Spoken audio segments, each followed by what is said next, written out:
What's up, guys? This is Rob, and welcome back to Rule 2 Review, and today I'm going to talk about that amazing Nintendo Direct.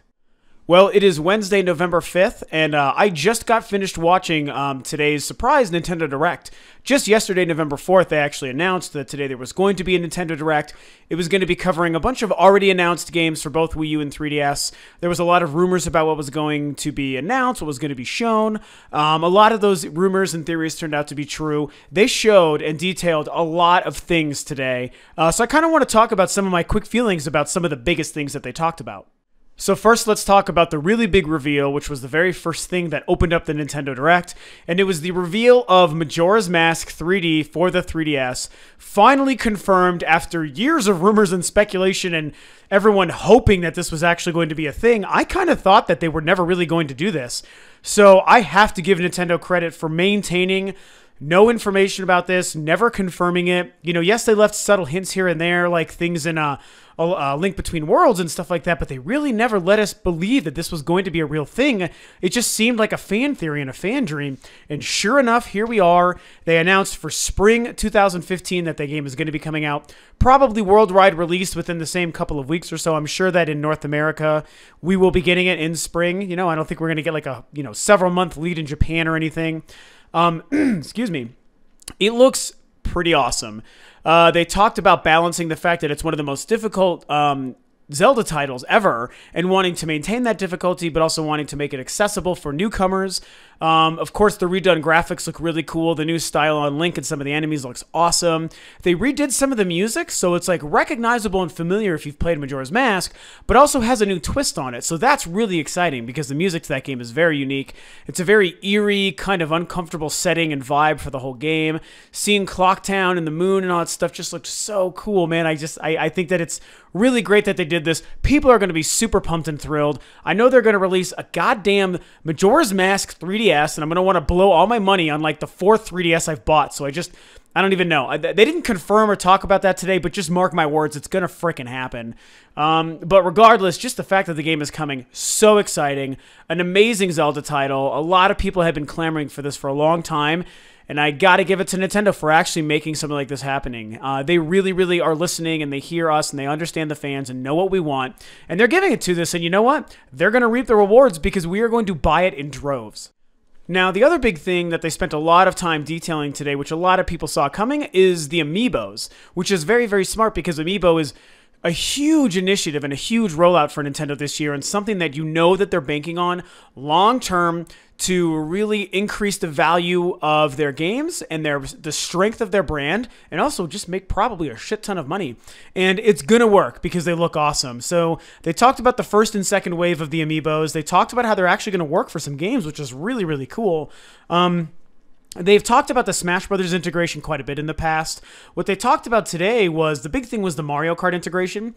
And it looks amazing because you take your Amiibo, whatever Amiibo figure you have, and when you place it on the gamepad and integrate it with Mario Kart 8, what it does is allows you to take your Mii and use that in the costume of the character that you want, as well as other special abilities and attributes, and I'm kind of not remembering a lot of it, but that's the big thing they showed, and that's great. That's really, really cool because some of the costumes look great. The Samus and the Captain Falcon costume looked the best when your Mii is wearing it and racing in the game, so that was really cool. Also, Hyrule Warriors is going to be able to use the Amiibos, which is really fantastic. If you use the Link Amiibo in Hyrule Warriors, you get the spinner from Twilight Princess, which was the coolest new weapon and item in that game. And I really hope that it makes it back into a regular game sometime soon. So to see it show up in Hyrule Warriors via the Amiibo is really cool. And it kind of looks like it changes the environment a little bit. I think that that's a great way to add to the game.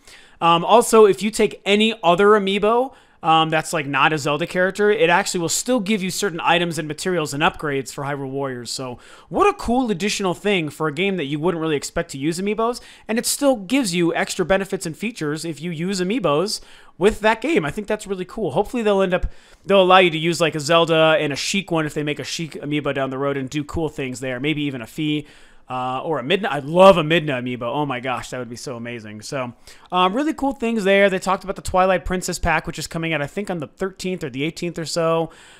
Pretty soon here that you can get for that. Also, I have to go back to Mario Kart because they had a new trailer for the DLC, the first DLC pack for Mario Kart. And Jesus Christ, it was awesome. It was so... I'm the Nintendo fan who's gushing over all the Nintendo Direct stuff today, so hopefully you guys are right there with me. So the trailer was great because it really showed what they're doing with the DLC for Mario Kart 8, and it's awesome because what they're doing is making very other Nintendo game-centric content. So there's an F-Zero course, a track. It's a Mute City track that has the Mute City theme song kind of remixed with Mario Kart music, which sounded awesome. And you also unlock Captain Falcon's, is it the Falcon Bomber or his ship? You basically can race in an F-Zero ship in this new DLC, as well as you unlock new characters. There's also an Excite Bike course, and there is a Zelda course. So they got these great new courses coming in that are all themed from other games. Link is now playable, as a lot of us know, using, I think, the Master Bike or whatever, the Master Sword Bike. So there's characters that are exclusive to the DLC. There are maps that are courses that are exclusive to the DLC, and there are carts and bikes that are exclusive to the DLC. And the pricing is insane because it's $7.99 for each one. The next one in March or May is going to feature a bunch of Animal Crossing things and some other things, which is cool. This first one is November 18th, I think, and so that's going to run you $7.99. So they're each $7.99, which is really cheap for all the content they're giving you compared to what a lot of other companies do. Or you can buy them both for $11.99, which is an amazing deal. That's saving you $4, $3. I just can't, or no, it would be $4 because $7.99, so that's $16 separately, or $12 for the two total together as a deal. So that's, yeah, $4 savings. It's just great because it's wonderful DLC. It's exactly what you'd want out of DLC for a game like this. And it's not really nickel and diming us like a lot of other DLCs sometimes tend to be. Even the DLCs that I'll buy and enjoy, I can still acknowledge and recognize it's kind of forcing the value a little bit. But this is amazing for a great price and great content. So they're doing really wonderful things. Take a look, keep a lookout for that. Like I said, the Mario Kart DLC and the Twilight Princess Hyrule Warriors DLC both due out before the end of November. So they also showed off a couple new trailers and talked about a couple other games pretty quickly. Kirby and the Rainbow Curse for the Wii U, which I think is February 2015. Looking really cool there. Great art style. A lot of cool gameplay things happening there. They talked about Sonic Boom a little bit, which looks great. There's going to be, later today, there will be a downloadable demo for the 3DS version of Sonic Boom, so really, really excited about that personally. They also talked about Toad Treasure Tracker quite a bit. This was kind of a big one. They confirmed 70 levels. They showed a trailer that showed a quick glimpse of all 70 levels. They also confirmed that it is December 5th this year. So that is just... It's a month from today. It is literally 4 weeks away.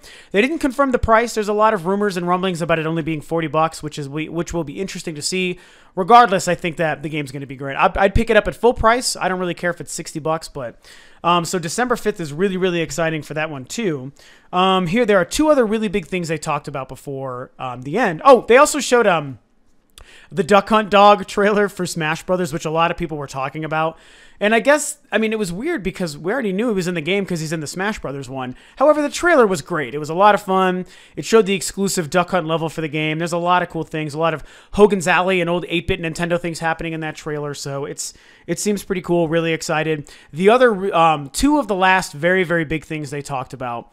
One of the big ones was Xenoblade Chronicles X, probably my favorite, the thing I'm most excited for out of this entire Nintendo Direct. They talked about the way you're going to be able to use the gamepad integration to scour the land and the world. You're going to be able to call in other allies to be able to help you do certain things. I think there's going to be a pretty strong online component to the game, which is what I think they were hinting at. They showed a lot of new clips of the world and the traversal and some of the enemies, how the combat's going to work. It's gorgeous. The world looks gigantic. A very neat thing is Iwata actually confirmed that the world for this game is bigger than the original Xenoblade Chronicles. And if you have played that game, then you know that is a massive world. It is probably the biggest. It is on par with Skyrim, maybe even larger. It is insane. It's broken up a little bit, which is why it doesn't maybe feel initially as big as Skyrim. But I'd be willing to bet that there's more ground to cover in Xenoblade Chronicles than there is in Skyrim. And I love Skyrim. But the idea of Xenoblade Chronicles X giving you even more to do and more to look at and see, it's going to be the most amazing thing. Now, the most important thing I will say about that is he very slyly said that we are targeting a 2015 release for Xenoblade Chronicles, which kind of falls in line to my theory that That game may release in 2015, but I think there's a pretty strong likelihood it slips to 2016. Man, I hope I'm wrong, so I guess we'll see. They didn't confirm a release date or a time frame, and they only said targeting 2015, so that remains to be seen what they end up doing with that game. The other big thing, really quickly before I touch on the last game, a very neat thing is Miyamoto talked for a little bit, talking about Pikmin, and he announced that there are 20 minutes worth of Pikmin CG animated shorts that he worked on himself. That are going to be available for download for $5 each on the 3DS and the Wii U. They look amazing from the couple clips we saw. I think Pikmin is an amazing game, a wonderful world, and I love the characters of the Pikmin. And he really expressed how he loved them so much and wanted to explore them more and show them more intimately in their own environment and habitat to the player and to us.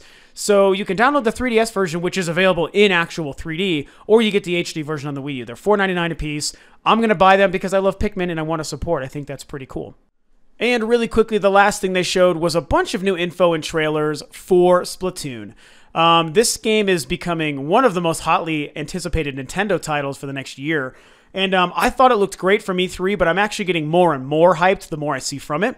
What I really enjoyed about what they showed today was they finally showed some more diverse areas and locations. My one thing about the demo stuff from E3 was that, well, it's great, and it's obviously early. It's the first reveal, so this makes sense, but they were only showing one map and one environment throughout everything, all the trailer stuff and from the gameplay they were showing. There was just the one area. So it used the same mechanics and characters and locations over and over again from E3. Today, we saw stuff that's actually detailing some of the single-player campaign. It showed some of the enemies that you're going to be fighting, and it showed a lot of new locations and really cool new mechanics for the game, like the way you're scaling up walls, and there's lots of puzzles and jumping mechanics using the paint that you travel in via being a squid. There's night areas. There's like an industrial warehouse area. The lighting and the locations being different than what we saw from E3 was very exciting for me. It was exactly what I wanted to see. I'm hoping for still a little more. I want to see even more diversity, and I would like to see a couple different characters or more actual explanation of what's going on in the story.